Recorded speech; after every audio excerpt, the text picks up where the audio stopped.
तो दोस्तों आज की इस वाली वीडियो में हम एक ऐसी चीज पर बात करेंगे जिसको लेकर तमाम ड्रैगन बॉल फैंस और तमाम डेथ नोट फैंस के दिल में ये सवाल पैदा होता है कि क्या डेथ नोट एक ऐसी किताब जिसके ऊपर किसी भी इंसान का नाम लिख दिया जाए वो मारा जाता है। और अगर हम इस किताब पर गोकू जो के पूरे एनिमे वर्ल्ड में मोस्ट पावरफुल कैरेक्टर माना जाता है, अगर इसका नाम डेथ नोट पर लिख दिया जाए तो क्या गोकू भी बाकी सब की तरह मारा जाएगा। एक तरफ है डेथ नोट और दूसरी तरफ है godfather of anime Son Goku. हम इस चीज का जवाब ढूंढने से पहले डेथ नोट और गोकू के बारे में थोड़ी इन्फॉर्मेशन ले लेंगे, तो ज्यादा टाइम वेस्ट नहीं करते हैं और इस वीडियो को स्टार्ट करते हैं।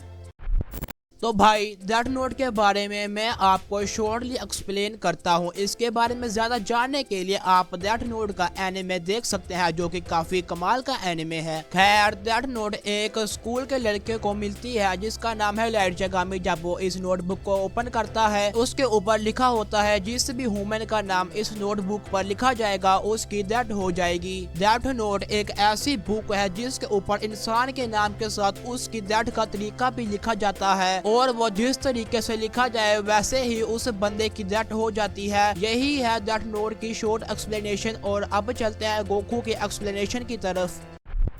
तो गोकू एक एक्सट्रीमली पावरफुल कैरेक्टर है और वो साइयन रेस से बिलोंग करता है जो कि प्लैनेट वेजिटा नाम के प्लैनेट पर रहते हैं। गोकू को इसके फादर बारडोक ने फ्रीजा के हमले के दौरान एक बोट में डालकर प्लैनेट अर्थ पर भेज दिया। तब से लेकर अब तक गोकू प्लैनेट अर्थ पर ही रहता है। खैर ये थी गोकू की बैक स्टोरी जो कि मैंने आपको शॉर्टली एक्सप्लेन कर दी। तो अब गोकू की पावर्स के बारे में बात करते हैं। तो गोकू एक ऐसा साइयन वॉरियर है जिसके पास लॉट ऑफ ट्रांसफॉर्मेशंस है जो कि उसको हर ट्रांसफॉर्मेशन में बहुत ज्यादा पावर बूस्ट देती है। और गोकू के पास ऐसी ट्रांसफॉर्मेशंस भी है जो इसको गॉड और एंजल्स के लेवल पर ले जाती है, जैसे कि सुपर सैयन गॉड और सुपर सैयन ब्लू और अल्ट्रा इंस्टिंक्ट। और गोकू इन सभी फॉर्म्स को कंबाइन भी कर सकता है, ऐसा हम मांगा में देख चुके हैं। और गोकू के पास बहुत सी स्पेशल टेक्निक्स और मूव्स भी हैं, लेकिन इन सब का डेथ नोट के सामने कोई काम तो नहीं। पर हम गोकू को एक्सप्लेन कर रहे हैं तो बताना तो पड़ेगा। मैं आपको तमाम टेक्निक्स के बारे में नहीं बताऊंगा, अगर बताने लग गया तो वीडियो बहुत लंबी हो जाएगी।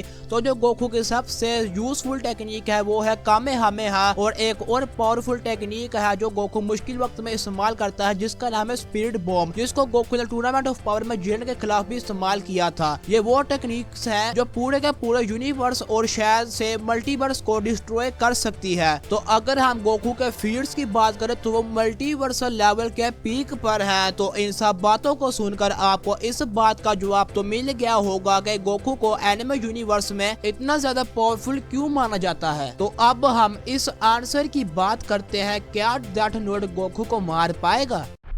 तो अगर हम आंसर की बात करें तो answer is no. Death note Goku का कुछ नहीं बिगाड़ सकता। तो फिक्र मत करो, इसके मेरे पास 3 रीजंस हैं। रीजन नंबर 1, लाइट जगामी को गोकू का नाम कैसे पता चलेगा। गोकू के नाम भी 3 है, गोकू, सन गोकू और कैकारोट। इससे तो डेथ नोट भी पागल हो जाएगा। Reason number 2 is Goku death note की लिमिट से बाहर है। तुम खुद सोचो, डेथ नोट मल्टीवर्स लेवल के बंदे को कैसे ही मार पाएगा, और उसे जो के गॉड और एंजल तक के लेवल पर जा पहुंचा है। रीजन नंबर 3, ये वाला रीजन थोड़ा सेंस भी बनाता है। तो जैसा कि डेथ नोट का रूल है वो सिर्फ ह्यूमंस को ही मार सकता है, और तुमको ये पता ही है कि गोकू इंसान नहीं है, वो एक साइयन है। साइयन्स होते तो इंसानों की तरह है लेकिन उनमें बहुत ज्यादा डिफरेंस होता है। तो अब तुम लोग कहोगे गोकू का दिल तो एक ह्यूमन की तरह का है। तो अगर डेथ नोट पर गोकू की डेथ हार्ट अटैक से लिखी जाए तो फिर तो गोकू मारा जाएगा। तो इसका सीधा जवाब है नहीं। तो इसके भी मैं तुमको 2 रीजंस दूंगा। पहला रीजन, हमें डेथ नोट के लॉजिक को समझना होगा कि वो सिर्फ और सिर्फ ह्यूमंस को ही मार सकता है, तो एक साइयन को कैसे मार पाएगा। दूसरा रीजन, ड्रैगन बॉल जी के एंड्रॉइड सागा के दौरान फ्यूचर ट्रंक्स ने गोकू को हार्ट वायरस से बचने की मेडिसिन दी थी, और वो कोई आम सी मेडिसिन नहीं थी। उसको कैप्सूल कॉर्पोरेशन ने कई सालों की कोशिश के बाद बनाया था। इससे गोकू के प्योर हार्ट को अब कोई भी नुकसान नहीं है, और हार्ट अटैक हो तो भूल ही जाओ।